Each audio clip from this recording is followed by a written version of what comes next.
Welcome to another Friday Reload number 12. Now, what we aim to do every week with our Friday Reload is get you caught up on what you might have missed during the week. So we cut through the fluff and we summarize the best posts, news, and videos of the week.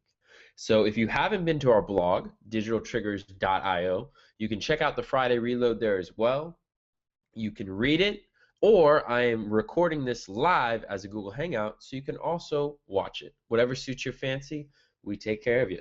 Now, some of the headlines this week include $250 in free Bing ads, the death of video snippets, the best converting lead magnets and lead magnet headlines, really, Twitter tactics that work, and how to double your online income in 60 days. So let's jump right into the stories. Now, the first one is TriggerCast episode 6 with Los Silva, where he discussed content marketing strategies in podcasting. So this week, Los Silva joined us and shared the secrets that he's been using to grow a blog to over 40,000 visitors in 1 month. Now, one of the things he's done is highly leveraged podcasting, and he gives us a few of his tactics on how he's taken a simple 10-minute podcast and turned it into a monster piece of syndicated content. So if you've ever thought about starting a podcast, you're going to learn the system to take that podcast and turn it into a big piece for content marketing compared to just the simple audio. If you've ever thought about getting into content marketing, this is a great strategy to generate a lot of content without a lot of work. Now, our next story and headline comes to us from the AdStage blog. So they have a get $250 in free Bing ads credit with AdStage. So if you haven't heard of AdStage before, they offer a all-in-one advertising platform to manage Google, Bing, Facebook, and LinkedIn ad campaigns all in one place. So you can go there, you can get your $250 in free credit. Just head on over to digitaltriggers.io. Check out Friday Reload number 12, and we'll have the link on there. And now they also do have, like I mentioned, they have their own platform. I'm pretty sure, I'm going to go with about 75% sure that this offer is regardless of if you use their platform or not. But I did look into it just in case, and they are currently offering a 14 free day trial for their platform, followed by a $100 a month pricing. So, hey, if you haven't done Bing yet, I can't really think of a better time. $250, you really can't say no to that in free advertising, can you? Next up, we have how to build double your online income in 60 days. So this is a really cool new webinar coming to us from Ben Adkins. So as you can see, he has these little cards here if you're watching the video. And if you're not, I'll describe it to you a little bit more. So he's having this awesome webinar where he's going to be revealing his secrets to creating a business that will support your dream lifestyle. So this is going to help double your income no matter what industry you're in, physical goods, Amazon, t-shirts, digital products, software, whatever you're doing, client-based stuff, he's going to help you double your income. Now, personally, I'm really excited to learn more about his 6-step action wheel that powers his entire business. He says it provides the steps that he needs to take every month, week, and day. He's also going to be covering building your team and establishing your dream business and a few other subjects. Going to be a really awesome webinar. Highly recommend you guys sign up for that and check it out.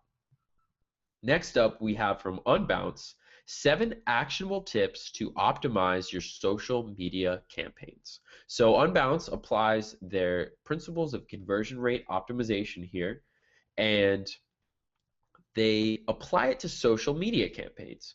So this is something with social media, I really like the whole testing ideas and actionably testing ideas. With social media, it seems to be so much throwing it against the wall and seeing what sticks that I like having a little bit more of a formula or a little bit more of a science.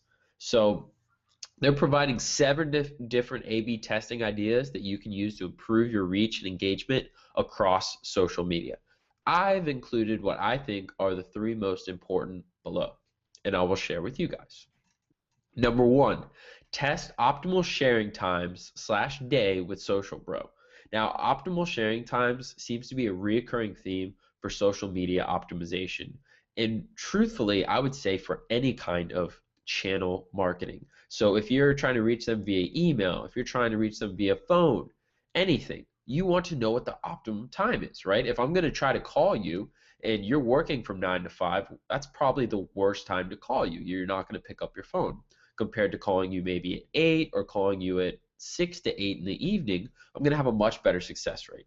Well, social media is no different. If someone's not on Twitter or if they're not on Facebook, they're not going to see your message. So what they like to do is, and what they quote is, according to Social Bro, I have 6.5 times as many Twitter followers online at 5 p.m. on Tuesdays as I do on Saturdays at 11 a.m. In other words, changing when I tweet could have as much as a 650% improvement on the visibility of my tweets. Now, these numbers do feel a little bit inflated in the example that they use, but the point is still there. You want to be posting and sharing at the optimal time, and you're going to need to figure it out for yourself because it's different for every single business and every single different industry and every single different audience. Next, number 2, test social button positions or whether you should have them at all. So social buttons definitely affect sharing. Now they talk about experiments of a floating sidebar with sharing buttons, which have increased the rate of sharing for them by 52%. Another site, Smashing Magazine, found that by removing the Facebook altogether, the Facebook button, that traffic from Facebook increased. Now, the reason, instead of people liking the articles, readers share it on their timeline. You can also test having the social buttons at the top. You know, there's different numbers like 6 Twitter shares, 4 Facebook shares, and all that. And the other tidbit to this is I do know with some of these floating share bars, which seems to basically be the industry standard for getting the most shares, you can sometimes, at least I know with Flare, you can switch from like to share as the action for your Facebook social buttons. So this is something that I've thought about because, you know, what's the point of a like nowadays with reach and everything just going farther and farther down? Does it really matter if a bunch of people like my article? You know, what's more important, 150 likes or 50 shares? So that's something that's definitely worth considering and worth testing. Number 3, test headlines to increase social click-through rates. So Upworthy has popularized this practice after forcing writers to come up with at least 25 different headline variations to test. Now you can accomplish this with the WordPress title tester, WordPress title split tester. So that's a plugin, and what it's going to allow you to do is test different headlines. Now the author tested the headline for one post, and he found a new headline that had a click-through rate of 10%, which is nearly a 500% improvement over the original.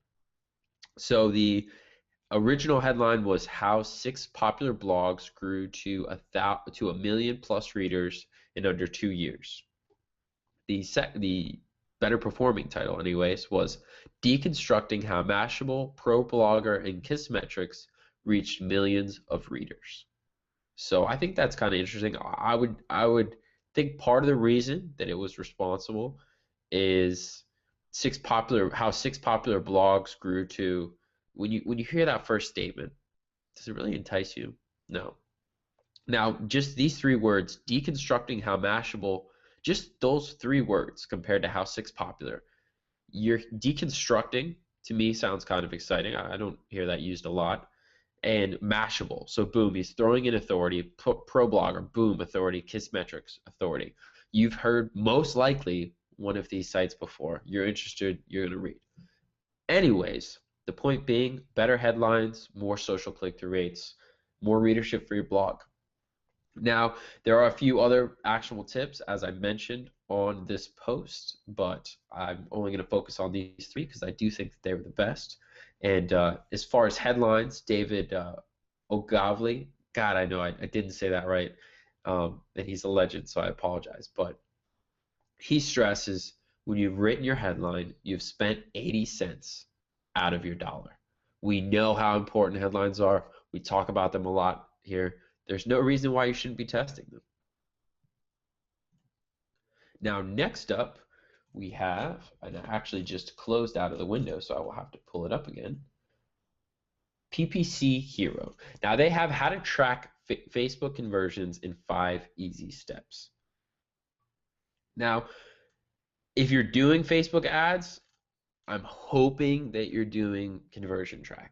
If you're not, this is going to be a really simple walkthrough for how you can track your conversions. Maybe you just got into Facebook ads and you haven't done it yet. This is a great resource on how to do it.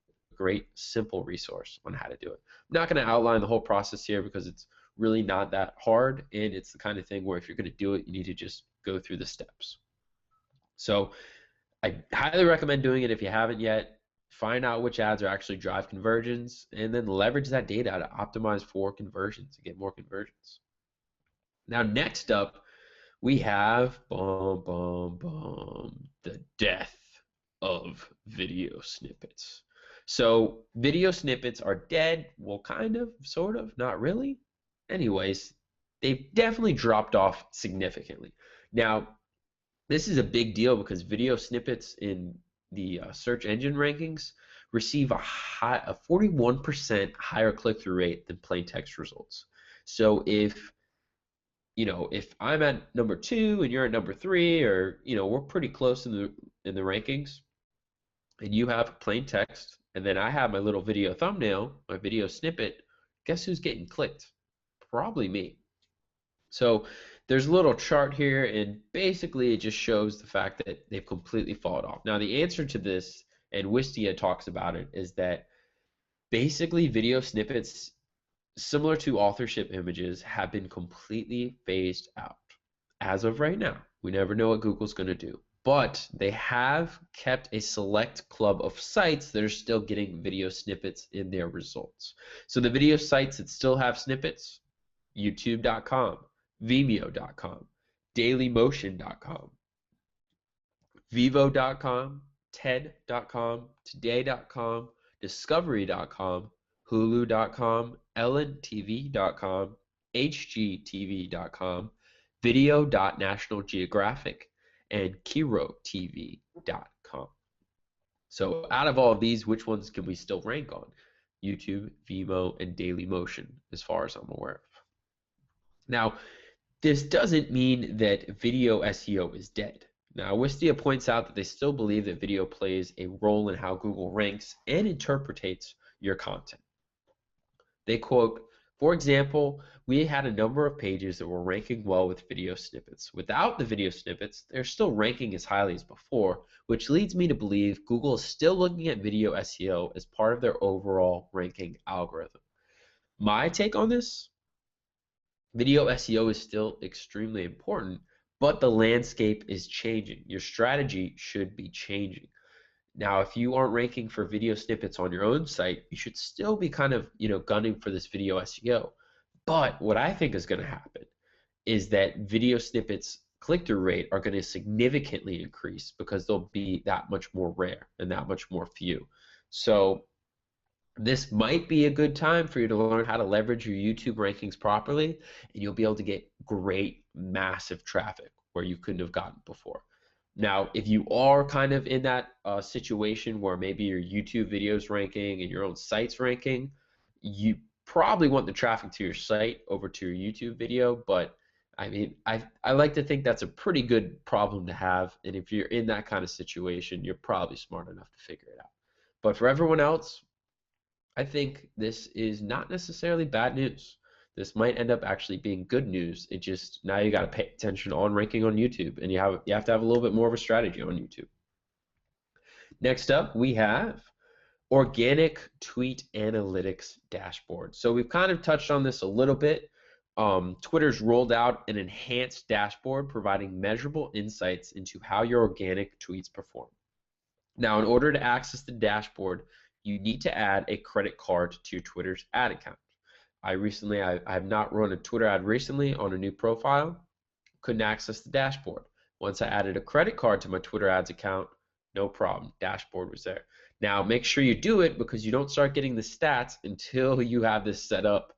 So the longer you wait, the less data you're gonna have, and it's definitely worth it. We're still personally in the process of figuring out the best way that we can use Twitter ourselves, but we know the analytics are gonna be an important part. Now, we've also mentioned in the past the Social Bro free plan for Twitter, and you can use that for analytics as well as management. Now, what I'm personally planning on using these dashboards for is to measure the effectiveness of Twitter, see how I can improve it, and overall see if it's worth the time. I want to see how many impressions I'm actually getting. I want to see when the best time to tweet is. And at the end of the day, I want to know how many clicks I'm getting. Retweets, favorites, follows, these things are all wonderful. But if I'm not getting traffic to my site, I don't really care at the end of the day. It's the same thing with Facebook. Likes, shares, comments, they're all great, but if they don't actually end up in, site clicks and opt-ins and sales, I don't think it's worth the time.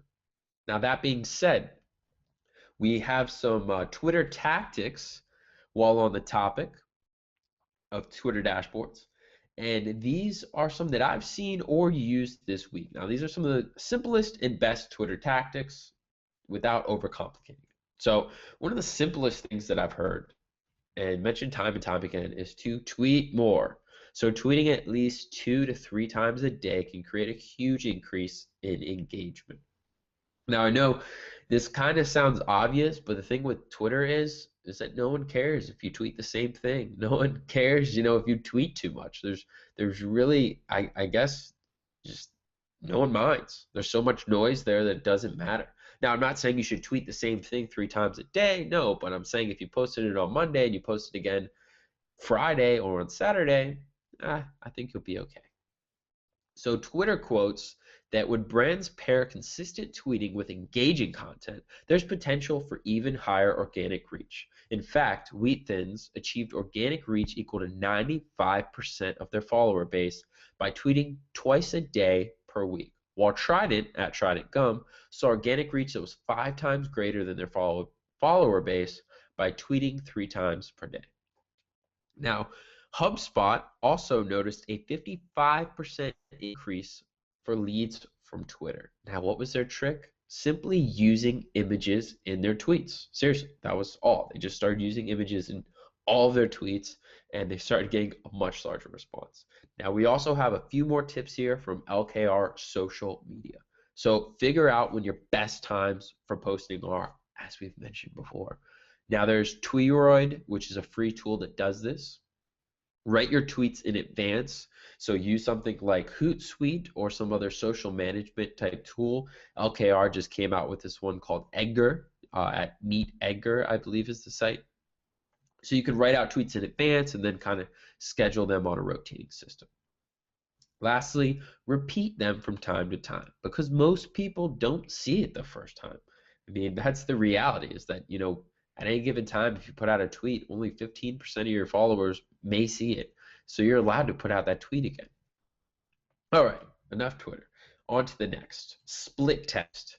How 2 copy changes created a 150% boost in landing page conversions.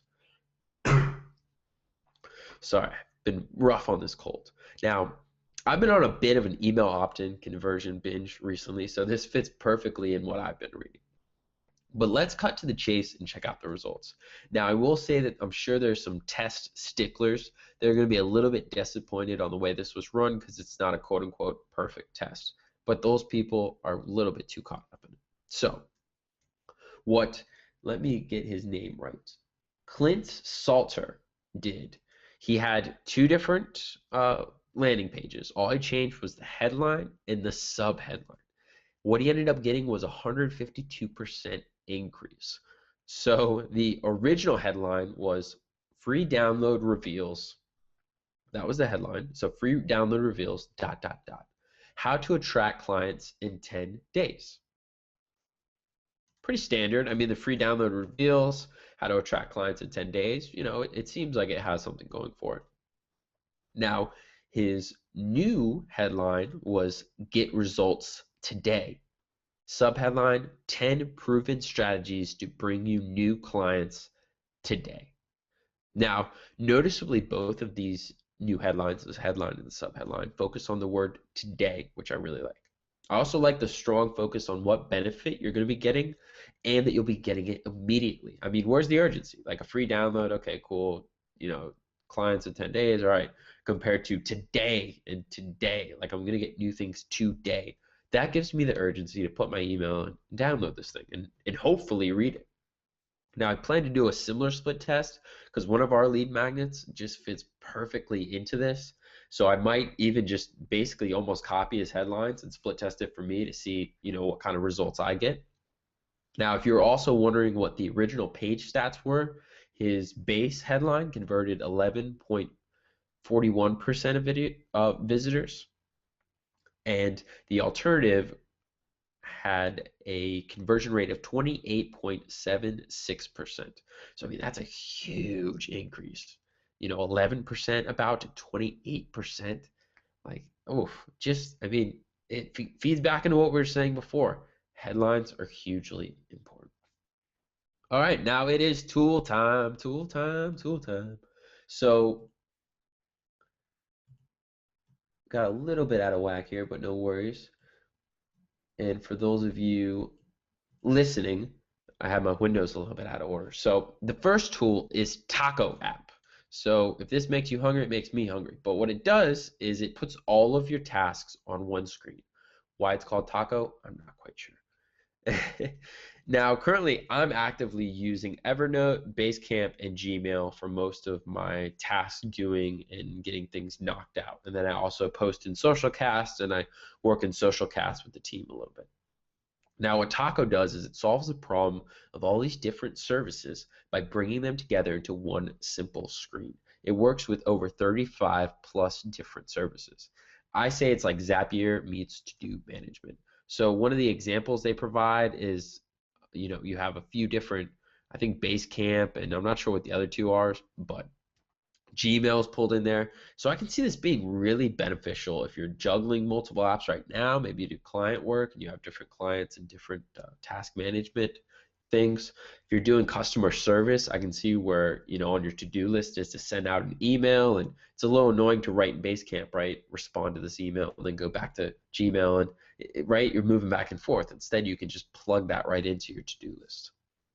It even says that it can pull your next tasks onto new Chrome tabs, which sounds pretty cool. I'm going to check that out just for the workflow. Next up, we have Overcast. So if you're listening to this, this is a powerful yet simple iPhone podcast player. So if you're reading, watching, or listening to this post, it's very likely that you listen to podcasts as well. I mean, I would just take a guess. If you follow this blog, I don't know what the overlap is, but I bet it's pretty large. Now, I'm not, and I doubt you are either, a huge fan of Apple's podcast player, that little purple app. Overcast, hopefully, is the answer that we've been waiting for. Now, they have a few features such as Smart Speed, which will allow you to go quicker without distorting, and Voice Boost, so that every show is loud and clear and at the same volume. I'm pretty sure it is free with slight limitations, and then it's $5 to get the upgraded app. So this is something that I downloaded and I checked out, and I'm very excited for. And the UI is beautiful, absolutely beautiful. Now our next tool is the Facebook Text Overlay tool. So just in case you haven't seen it yet, Facebook does have a grid tool to determine how much text is in an image. That way you know if you're within the 20% text rule or not. Now this is great if you're just getting into Facebook ads, but they aren't getting approved and you're kind of wondering why. So this is at facebook.com/ads/tools/text_overlay. Next up, we have get more reviews with a postcard and page. So everyone knows how important reviews can be. I mean, in local businesses, for this podcast, for example, we ran a $1,500 giveaway just to boost reviews for this podcast. Now, if you're a local business especially, they factor so heavily into the local algorithm, and they play a huge part in click-throughs and building trust. So good reviews can make a business, and bad reviews can break one. Now, sure, they definitely affect local businesses more, but reviews do affect all businesses. Plus, I think you can use this method in different ways for different businesses. So anyways, one of the things that a lot of businesses do is they will give out this review handout, which has become incredibly popular. And what it is it's basically a flow chart on a piece of paper with simple instructions for leaving reviews. But Greg Gifford, writing over on Search Engine Land, said it didn't work very well for him in the automotive niche. So instead, what they ended up doing is they created a postcard that led to a specific page. So sweeneyscarsales.com/reviews. Now, I quote him here. We created a branded 4x6 postcards for each dealer with one simple instruction. Go to domain.com/reviews to leave a review. No questions, no flowchart, a simple card that matches the dealership's website and branding with just one instruction, and sometimes the dealership's Facebook URL. Then on the /reviews page, there's a minimal text so it's less confusing.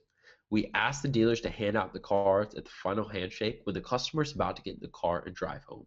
The card is the last thing the customer receives, and since it's graphic, it stands out from the paperwork. It doesn't get lost as easily. Overall, I love this idea, and I can see where it can definitely be expanded into different verticals and different businesses. Who knows, maybe you'll even get a postcard from us soon.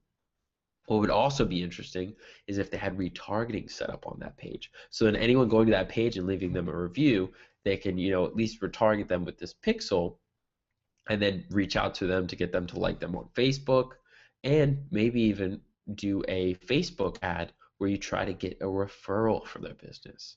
Now, could you see where that might work? I mean, this is someone that's already bought a car from you, gone and left a review, hopefully positive, and why wouldn't they go that extra step to leave the referral? If you're going to make it easy for them with a Facebook ad, I could see that having a tremendous ROI. Next up, we have a very cool data tool, and this is Yelp Trends. So Yelp Trends reveres 10 years of local data. So recently, Yelp turned 10 years old, and they've collected over 57 million reviews from users in 100 cities in more than 20 countries. Now they're making that data accessible with a new tool. It's kind of similar to Google Trends, so you can compare the popularity of up to 3 different keywords or phrases, brands, products over time. Now it's still a bit limited. There's only so many cities, and you can't compare, say, craft beer in, San Diego versus Miami. But it'll be interesting to see as more functionality is added and what use cases start to develop. Now, next we have our best converting hello bar and pop-ups by ManyContacts. So, excuse me, ManyContacts is a hello bar competitor whom I recently found out about due to a fantastic comment on inbound.org. So the discussion rate was of what conversion rates are you getting from hello bar / pop-up bars was brought up, and he answered wonderfully, Gary Gasper. So while he did mention that conversion rates range from 15% all the way down to 0, he instead focused on what the best converting bars did. I paraphrase his answer below. Last month, I sorted all of our users from the highest conversion rate to the lowest. After excluding those with little traffic, I went through the best 200 converters individually. By going through them one by one, I was able to notice something that would have been impossible to see via a traditional data analysis. The best converters do 3 things. They, 1, offer something of 2, specific value, and 3, convey the speed to get the full value. For example, e-commerce owners who are coupon code in exchange for an email are our best converters. Visitors know that they're going to receive a $1 discount as soon as they make a purchase. On the other hand, most bloggers fail at respecting this formula. In the blogging sphere, it's often recommended that you create a 200-page ebook with your best piece of work as if you were going to charge for it, then give it away for free. Because although you offer something in return, you fail at addressing a specific problem. And most importantly, you imply that your visitor will need to dedicate hours to get the full value. The best converting formats that meet this formula are checklists, cheat sheet, slide deck, and templates. But remember, the right format won't help you if you don't address a specific problem. So would you rather sign up for download my 200-page ebook on email marketing or get the exact email template that got me featured on TechCrunch? Your hidden content doesn't have to be longer. It has to be better and fast to consume. So I think this is a great tip by him. I mean, he kind of addresses the issues of headlines to a degree, but this is also on what you're creating, because what you're creating is going to craft the headline. So something to keep in mind moving forward for your lead magnet and how you display your offer of your lead magnet. So something offer something of specific value and convey the speed to get the full value. So that will wrap us up for the Friday Reload. I hope you guys enjoyed another one and expect a surprise podcast, at least one, maybe two this weekend. Now, if you like the Reload, feel free to leave us a review on iTunes. Let us know what you like and don't like. I read every single review. Or head on over to the blog, digitaltriggers.io, and let us know in the comments what you'd like to hear more or less of. And now I'm going to leave an awkward 5 seconds of silence because it's a secret, sneaky audio tactic that I heard about. And I'll let you guys know in the next Friday Reload how that worked out.